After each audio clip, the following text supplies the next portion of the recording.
दीनदयाल शर्मा। आज आपके मध्य संस्कृत साहित्य में आज हम छंद प्रकरण का अध्ययन करेंगे।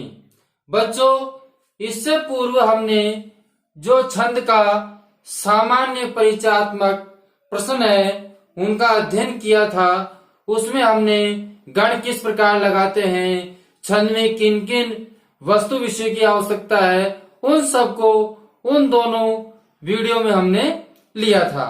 अब बच्चों, आज हम नया छंद प्रारंभ करते हैं। हमारा छंद है अनुष्टुप छंद।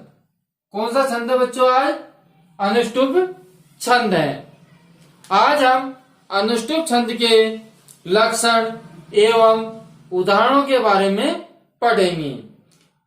किस प्रकार हम इसमें गण लगाते हैं उन गणों का अध्ययन करेंगे और साथ में आपको भी हम गण लगवाना सिखवाएंगे। बच्चों, उसके बाद में हम आपको बताएंगे कि हमारा लक्षण अनुष्टुप छंद का सही है या गलत है।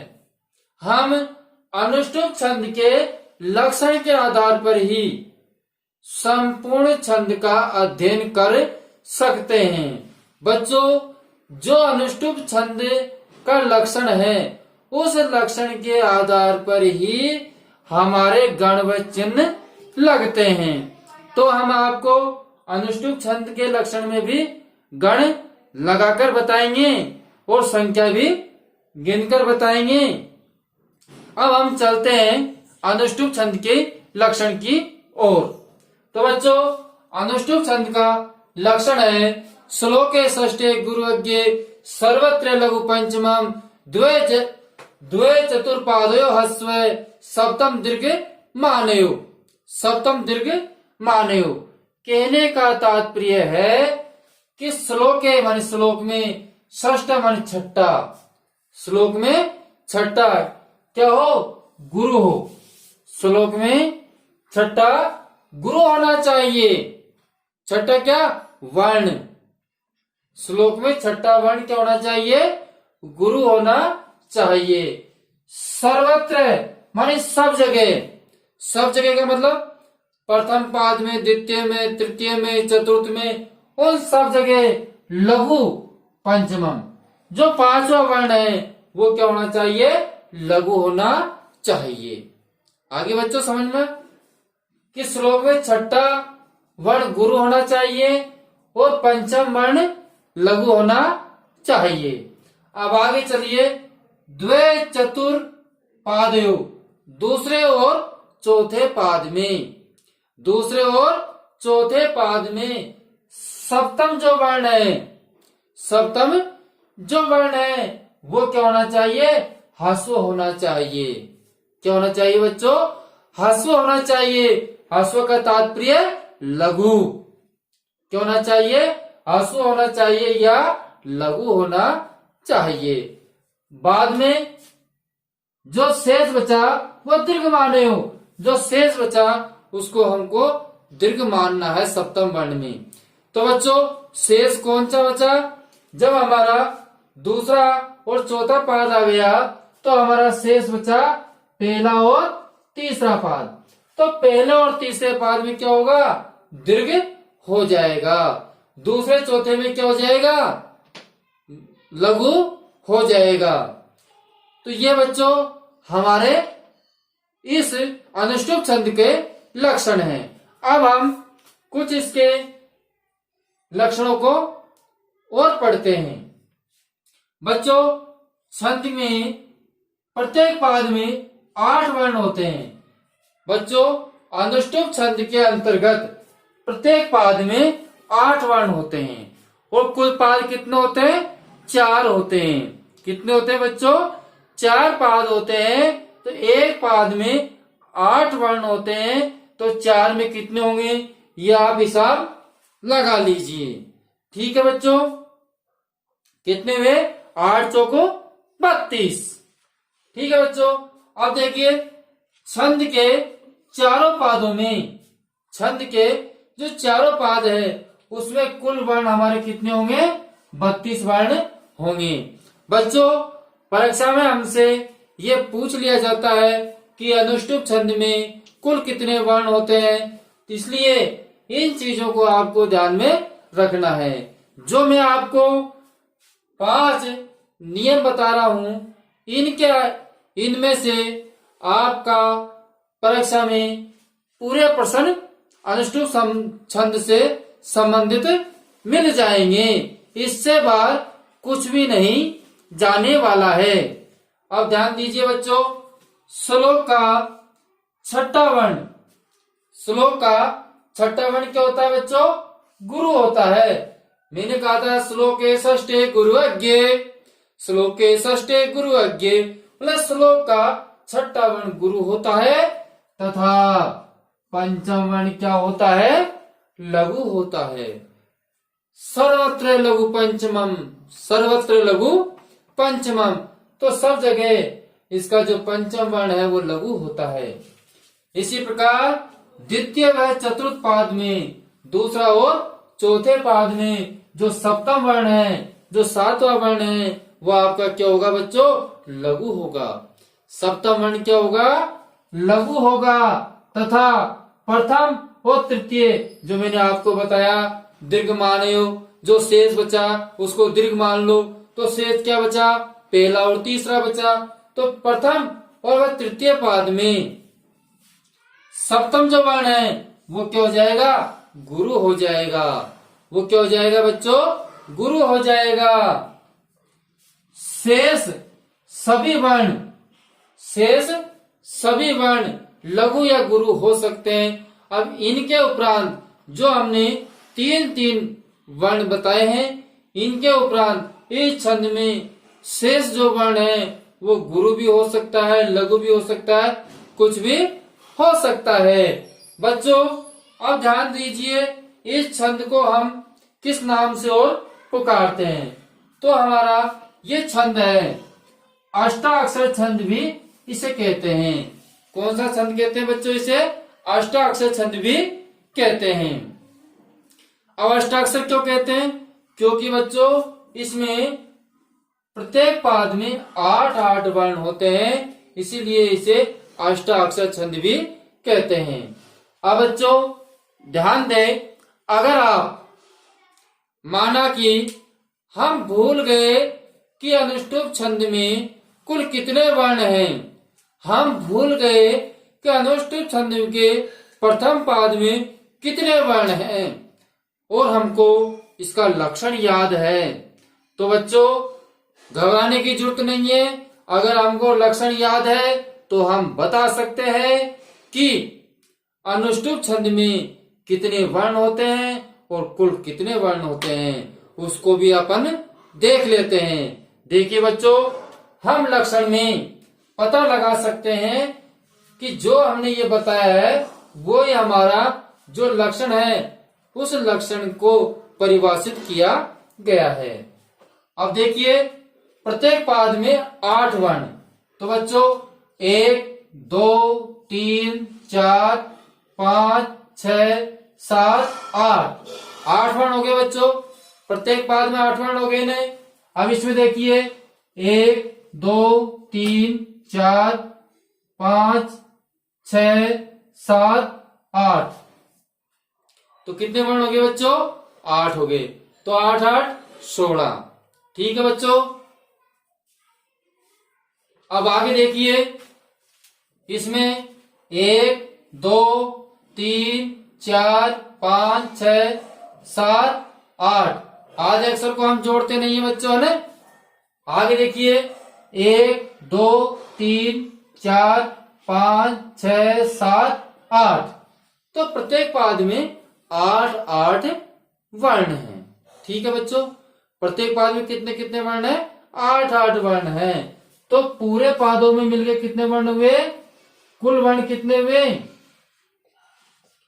कुल वर्ण हुए हमारे 32। तो हम लक्षण के आधार पर भी बता सकते हैं। अब बच्चों, अब जैसे कि जिस आपको संख्या हमने गिनाई दी कि इसमें 32 होती है, प्रत्येक पाद में 8 8 होते हैं, लेकिन इसके उपरांत भी जो हमारे चिन्ह है वो भी इसी प्रकार होंगे। जैसे कि आपका है श्लोके षष्ठे गुरु यज्ञ, श्लोक का छठा वर्ण गुरु होना चाहिए। तो बच्चों देखिए 1 2 3 4 5 6, तो छठा क्या हुआ ये अपना ऊ की मात्रा है बड़े ऊ की, तो छठा अपना गुरु हो गया। ठीक है, छठा गुरु हो गया। लघु सर्वत्र लघु पंचमम, और जो छोटा ऊ है ये क्या हो गया पंचमम, पांचवा वर्ण हो गया। अब देखिए गए, तो यह कहा गया है दीर्घ सप्त मानयो, तो पहले और तीसरे वर्ण में, तो पहला पाद है ना तो दीर्घ मानना है, तो यह आपका एस हो गया। तो इसी प्रकार उसमें देखिए 1 2 3 4 5 6, तो छठा क्या गुरु, पीछे आधा वर्ण है ये, इसलिए गुरु हो गया। ठीक है बच्चों, अब पंचम वर्ण क्या हो गया लघु। ठीक, अब यहां कहा गया है द्वे चतुर्पादयो हस्व, तो दूसरे और चौथे पाद में क्या है च, ये क्या हो जाएगा हस्व हो जाएगा। तो इस प्रकार बच्चों हम उन चिन्हों को भी पहचान सकते हैं।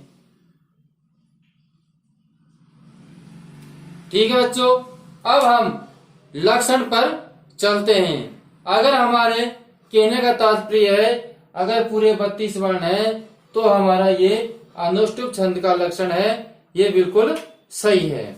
अब हम जो हमारा उदाहरण है उस उदाहरण पर हम चिन्ह लगाते हैं। तो बच्चों मैंने आपको बताया था कि दीर्घ स्वर है तो हमको गुरु लगाना है, ह्रस्व स्वर है तो लघु लगाना है, और अगर संयुक्त वर्ण है तो वहां क्या हो जाएगा गुरु हो जाएगा, और अनुस्वार एवं विसर्ग है तो वहां भी गुरु हो जाएगा। अब हम चिन्ह लगाना प्रारंभ करते हैं। तो बच्चों पहला पाद में चिन्ह लगाते हैं। श्लोके षष्ठे गुरुवाक्य, तो श्लोक का छठा वर्ण क्या होना चाहिए गुरु होना चाहिए। तो 1 2 3 4 5 6, तो छठा वर्ण क्या हुआ बच्चों क, लेकिन पीछे क्या है आधा तय, पीछे आधा तय है, इसलिए क क्या हो जाएगा गुरु हो जाएगा। ठीक है, और पंचम वर्ण क्या होना चाहिए लघु होना चाहिए। ठीक, फिर कहा गया है द्वे चतुर्पादयो हस्व, दूसरा और चौथे पाद में हासु होना चाहिए, और सप्तम दीर्घ मानयो, जो बाकी बचा पहला दूसरा पाद उसमें दीर्घ होना चाहिए। कौन सा वर्ण सातवां, तो पीछे वह है। ठीक है, इसीलिए हमारा ये सातवां वर्ण क्या हो जाएगा दीर्घ हो जाएगा। ठीक है बच्चों, समझ में आ गया। तो हमने प्रथम पाद में लगा लिए, हमारा प्रथम पाद और तृतीय पाद दोनों के गण एक जैसे होने चाहिए। अब आते हैं हम दूसरे पाद पर चिन्ह लगाते हैं। तो बच्चों छठा गुरु 1 2 3, आधा अक्षर है गिनेंगे नहीं, 4 5 6, तो छठा क्या है गुरु हो गया बच्चों। ठीक है, पंचम वर्ण सब जगह पर उनको लघु करना है, और द्वे चतुर्पादयो हस्व, दूसरे और चौथे पाद में क्या होगा वर्ण हस्व होगा। तो र बच्चों क्या है हस्व वर्ण है, क्योंकि र है, र में अ मिला हुआ है, तो ये कौन सा वर्ण है हस्व वर्ण है। तो दूसरे पाद में हमारा चिन्ह लग गया। ठीक है बच्चों, अब लगाते हैं तृतीय पाद में। तो 1 2 3 4 5 6, तो छठा क्या है गुरु। ठीक है, और छठे के पहले पांचवा वर्ण क्या है लघु। अब कौन सा है ये द्वे चतुर्पादयो हस्व सप्तम दीर्घ मानयो, मतलब पहला और तीसरा, तो उसको हम क्या मानना है पहले और तीसरे को दीर्घ मानना है। ठीक है बच्चों, तो दीर्घ व में किसकी मात्रा है? ए की मात्रा है, दीर्घ स्वर है। कौन सा स्वर है बच्चों? दीर्घ स्वर है। तो यहाँ पर हमारे दीर्घ हो गया। ठीक, इसी प्रकार चौथे चरण में आइए। 1 2 3 4 5 6। तो छठा क्या होना चाहिए? गुरु। छठा गुरु होना चाहिए। और पांचवा लघु। और सप्तम द्वय चतुर्पादय हस्व। और सप्तम क्या होना चाहिए? ह्रस्व होना चाहिए। क्यों बच्चों? जो ये है इसमें जो र जुड़ा हुआ है वो पहले है, न कि बाद में। अगर बाद में होता तो इसमें संयुक्त वर्ण हो जाता। हमारा जो आधा वर्ण होता है जो किसी में लगा हुआ है वो पहले आता है, न कि पीछे। और अगर पीछे आता है जब तो हम उसको जोड़ सकते हैं। जैसे कि दे में हम क्या लगा सकते हैं? गुरु लगा सकते हैं, क्योंकि मैं हमारे पीछे है। और है में रे क्या है? आगे है। तो आगे वाला रे आगे वाले वर्ण में मिलेगा। इसीलिए यहाँ है बचा, है आधा है, रे बचा। इस रे में क्या हो जाएगा? लघु हो जाएगा। तो बच्चों अब इसके गण मिला लीजिए। दूसरे और चौथे पाद में एक जैसे गण होने चाहिए। लघु, गुरु और लघु, लघु, गुरु और लघु। इसी प्रकार लघु, गुरु, गुरु, लघु, गुरु, गुरु। तो बच्चों इस प्रकार हमारा अनुष्टुप छंद पूर्ण हुआ। एक बार आप शाम पर से स्क्रीनशॉट ले सकते हैं और इसको उतार सकते हैं, जिससे कि आपके समझ में आ सके। तो इस प्रकार आपका अनुष्टुप छंद पूर्ण हुआ। जिन्होंने हमारे चैनल को लाइक, शेयर व सब्सक्राइब नहीं किया है वह चैनल को लाइक, शेयर, सब्सक्राइब जरूर करें, जिससे कि हमारे आने वाले व पिछले वीडियो आपको समय समय से प्राप्त हो सके। बच्चों अब हम आपसे विदा लेते हैं।